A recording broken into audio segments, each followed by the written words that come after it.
So I purposely try to avoid talking about internal politics in Lucasfilm. If you look up Kathleen Kennedy on my channel, there's nothing there, and that's partially because I don't honestly pretend to know what's going on in Lucasfilm. I don't know who's responsible for what, and generally I like to focus a bit more on the content, but I think there's no ignoring what just happened. In short, Indiana Jones and the Dial of Destiny is looking like it may be this year's biggest flop, and given that we've seen The Flash, Transformers, The Little Mermaid, Ant-Man, even like Fast X, which underperformed, that's quite a devastating statement for Indiana Jones fans, and I think for Lucasfilm. Domestically, where Indiana Jones earns a ton of money, it's looking like the movie's going to come in at about 60 to 65 million over the first 3 days of release. That's, well, really bad. It's worse than the opening Indiana Jones 4 had, even unadjusted for inflation. Now, I'm not going to get too much into the box office science or discussion. Obviously, these numbers are speculative. The weekend hasn't even started yet, but you can get a pretty good estimation by looking at things like advanced ticket purchases, how frequently people just walk up to the theater and get tickets without ordering in advance. And honestly, a lot of these figures, they don't really benefit indie, especially as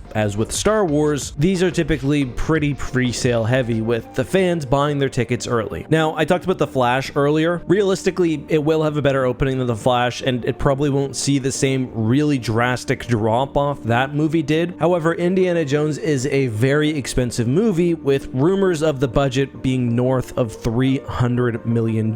So when you consider the performance versus the money spent, it doesn't look good for indie, especially when you consider the fact that it's a franchise with as much of a pre-existing fandom as it does. And I sort of been thinking about that recently. We're getting to an era where fans no longer go see something just because they've liked entries in the past or are a fan of the material. I think Indiana Jones is about to prove that. The Flash certainly proved that, as did past DC properties. And I don't know, I never would have thought we'd seen movies like The Fast and the Furious take such a big step back this year in terms of box office success. So yeah, unless something miraculous happens, it looks like Indiana Jones 5 is going to be a pretty massive box office dump, and I feel like this reflects really poorly on Lucasfilm especially. Now, I can't say the movie is going to be bad. I haven't seen it. It could very well be good. I think the fan reaction is yet to be seen. Definitely critics were not super hyped on it, but you know, that happens. However, the fact that this movie has been unable to find a hold with audiences, completely get off the ground, that's something that is going to need to be talked about. Whether it's the idea for the movie as a whole, the decision to have a non-Steven Spielberg indie, which I think actually really hurt the movie's potential. Plus, as I alluded to, a film which is just not being reviewed well, even considering Indiana Jones 4. Hard to believe that was 15 years ago.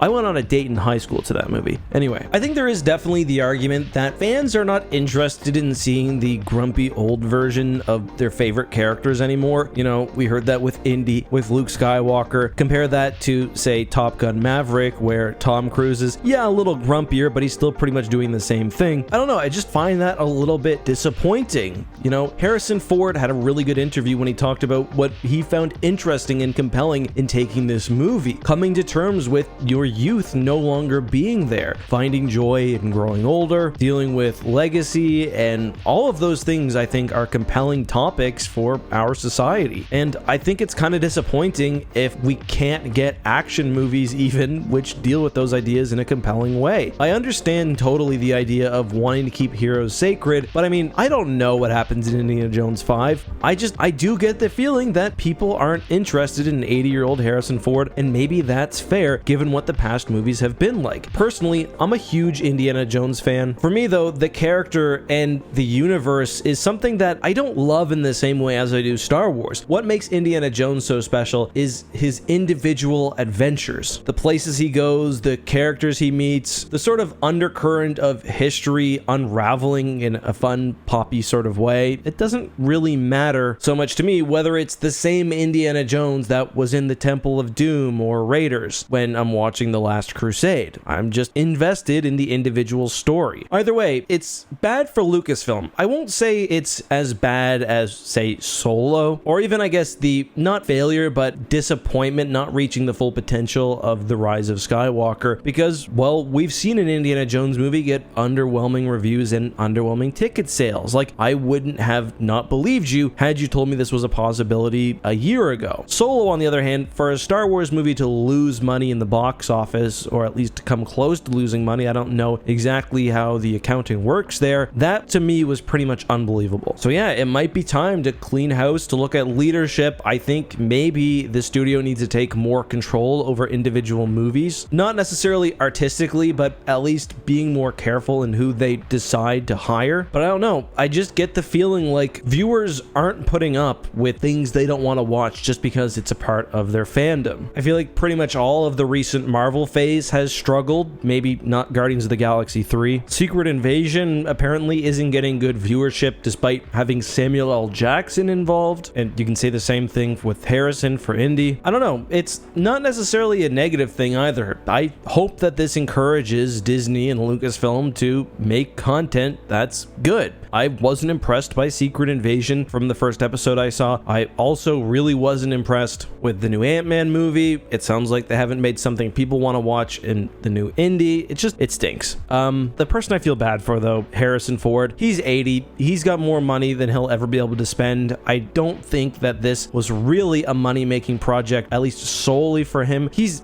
at the legacy point in his career, and it's disappointing to me that a character that he clearly cares for and that he was interested in going into this movie it's just such a unfortunate finale. Like, the talk about Indiana Jones 5 is going to be how this was a box office dump. Oh no, those are just my thoughts. What do you think about Indiana Jones? Which one's your favorite? For me, I'm probably Indiana Jones 3, 1, 2, 4, and we'll see where this fifth one slots in. That's all I got for today, though. See you next time.